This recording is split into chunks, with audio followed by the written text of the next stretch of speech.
అందుకోసమే డిఎస్సికి సంబంధించి కూడా డేట్ని మనం అనౌన్స్ చేసి పక్కాగా ఎగ్జామ్స్ కండక్ట్ చేసి ఉద్యోగాలు కల్పించాలని ఆలోచిస్తూనే పోతాం. కాకపోతే కొద్దిమంది విద్యార్థులు మాకు ఇన్ని ఒక్కసారి ఊపిరాడినన్ని నోటిఫికేషన్స్ ఇస్తూ ఉన్నారు, ఇన్ని ఉద్యోగాలు వస్తూ ఉన్నాయి, మాకు ఇంకా కొద్దిగా టైం ఇస్తే బాగు అని అడుగుతూ ఉన్నారు. రైట్, ఇది ఒకటే కాదు కదా. డిఎస్సికి సంబంధించి నేను మరొక మాట కూడా మీకు ఇంకో శుభవార్త చెప్తా ఉన్నాం.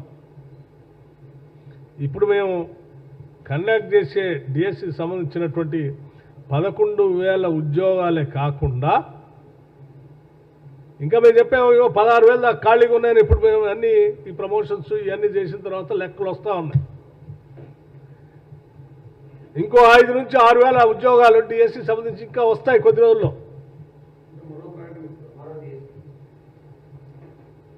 ఇంకోటి మరొకటి కూడా వస్తుంది, మీరే కంగారు పడాల్సిన అవసరం లేదు. చదువుకున్న విద్యార్థులు అందరూ కూడా మంచిగా రాయండి. మీరు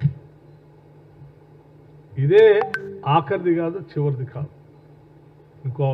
ఇంకో అవకాశం కూడా వస్తుంది. ఇంకా ఉన్నాయి ఉద్యోగాలు డిఎస్సి, ఇంకోటి కూడా కండక్ట్ చేస్తాం కొద్ది రోజుల తర్వాత. సో ఎవ్వరు ఆందోళన చెందవద్దు దయచేసి. మీరంతా మా బిడ్డలు, తెలంగాణ బిడ్డలు, మీరంతా ఉద్యోగాలు పొంది మంచిగా జీవితాల్లో స్థిరపడాలనే ఆశ, ఆలోచన మా అందరికీ ఉంది. మీరు ఇప్పటికే 11 నెలల నుంచి ఈ డిఎస్సి పరీక్ష కోసం 23లో ఇచ్చిన దానికోసం అప్పటి నుంచి తయారవుతూ ఉన్నారు.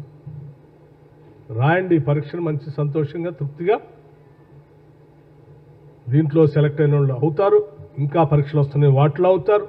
మళ్ళీ డిఎస్సి కావాలంటే మళ్ళీ కొన్ని రోజుల తర్వాత మళ్ళీ ఒక డిఎస్సి వస్తుంది, కొన్ని నెలల తర్వాత మళ్ళీ ఆ డిఎస్సి కూడా పార్టిసిపేట్ కావచ్చు. ఇప్పుడు మిస్ అయిన ఎవరైనా ఉన్నారు అనుకుంటే కూడా. కాబట్టి దయచేసి నేను అందుకే స్టార్టింగ్లో చెప్పాను, ఈ రాష్ట్ర ప్రజలకి, నిరుద్యోగ యువతి యువకులకి మీ భవిష్యత్తుని కాంక్షించేటువంటి ప్రభుత్వంగా, మీ భవిష్యత్తే రాష్ట్ర భవిష్యత్తుగా భావిస్తూ ఉన్నాం.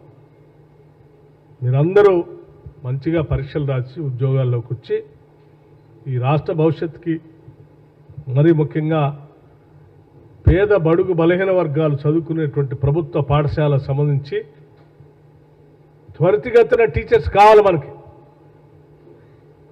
ఇప్పటికే ఇన్ని వేల ఉద్యోగాలు ఖాళీగా ఉండి విద్యాబుద్ధులు పొందలేక బిడ్డలు అల్లాడిపోతూ ఉన్నారు.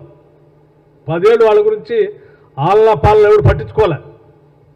మీరు తొందరగా పరీక్షలు రాసి టీచర్లుగా తయారై త్వరితగతిన అక్కడికి వెళ్ళి వాళ్ళకి విద్యాబుద్ధులు నేర్పి ఈ సమాజాన్ని ముందు తీసుకొని పోవాల్సిన బాధ్యత మీ అందరిపైన ఉంది. మీరు ఆ దిశలో అడుగులు వేస్తూ రేపు పెట్టేటువంటి డిఎస్సి పరీక్షని సక్రమంగా వినియోగించుకొని ఎవరు ఆందోళన చెందకుండా పరీక్షలు రాయండి. ఆల్రెడీ ఇన్ని లక్షల మంది డౌన్లోడ్ చేసుకున్నారు హాల్ టికెట్స్. పొరపాటున ఎవరైనా మిస్ అయితే మళ్ళీ డిఎస్సి వస్తుంది. ఇది రాష్ట్ర ప్రభుత్వం తరఫు నుంచే నేను చెప్తా ఉన్నాను, ఎవరు ఆందోళన చేయాల్సిన అవసరం లేదు. థ్యాంక్ యూ, ధన్యవాదాలు. చెప్తాం డేటు కొన్ని నెలల తర్వాతే అన్నాను కదా, సంవత్సరాలు కూడా కాదు.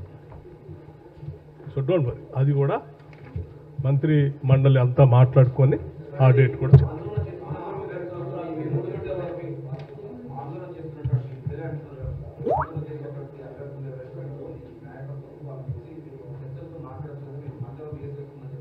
నేను అందుకే ఓపెన్గా ఇక్కడికి వచ్చి మీ అందరి సమక్షంలో రాష్ట్రంలో ఉన్న ప్రజలకి, డిఎస్సి అభ్యర్థులకి అందరికీ తెలియాలనేటువంటి ఆలోచనతోనే ఇంత వివరంగా ఇంత సమాచారం మీ ద్వారా ఇచ్చింది.